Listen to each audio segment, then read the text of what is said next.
తెలంగాణకు బండి సంజయ్ ఏం తీసుకురాలేదని కొంతమంది అంటున్నారని, కానీ రాష్ట్రానికి ఏది కావాలో దానికి పక్కాగా నిధులు తీసుకొచ్చారని కేంద్ర హోంశాఖ సహాయ మంత్రి బండి సంజయ్ అన్నారు. సిద్దిపేట జిల్లా హుస్నాబాద్ మున్సిపల్ ఎన్నికల ప్రచారంలో బండి సంజయ్ పాల్గొన్నారు. బీజేపీ అభ్యర్థులకు మద్దతుగా స్థానిక అంబేద్కర్ చౌరస్తాలో స్ట్రీట్ కార్నర్ మీటింగ్ లో మాట్లాడారు. 11 సంవత్సరాలుగా బీఆర్ఎస్ నాయకులు హుస్నాబాద్ మున్సిపాలిటీని అన్ని రకాలుగా దోచుకొని పీల్చి పిప్పి చేశారని ఆరోపించారు.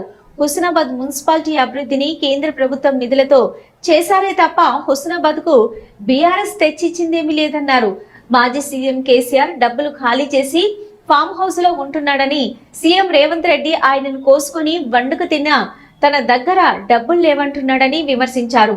ఇక కరీంనగర్ కార్పొరేషన్ ఎన్నికల్లో ఎక్కడ చూసినా పువ్వు పువ్వు అంటున్నారని, హుస్నాబాద్ కు నిధులు కావాలంటే బీజేపీ అభ్యర్థులను గెలిపిస్తే ఢిల్లీ నుంచి నిధులు తీసుకొచ్చే బాధ్యత తనదన్నారు. గుణవంతులకు ఓటు వేస్తే మన దగ్గరికి వస్తారని, ధనవంతులకు ఓటు వేస్తే మనమే వాళ్ళ చుట్టూ తిరగాల్సి వస్తుందన్నారు.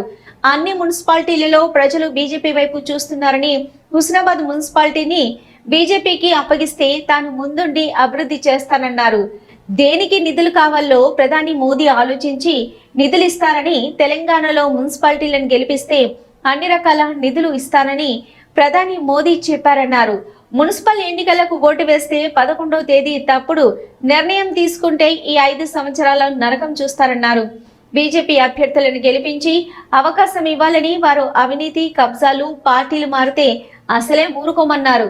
అయితే హుస్నాబాద్ లో ఇది వరకు కాంగ్రెస్ బీఆర్ఎస్ కు అవకాశం ఇచ్చారని, ఇప్పుడు బీజేపీ కూడా అవకాశం ఇవ్వాలని విజ్ఞప్తి చేశారు.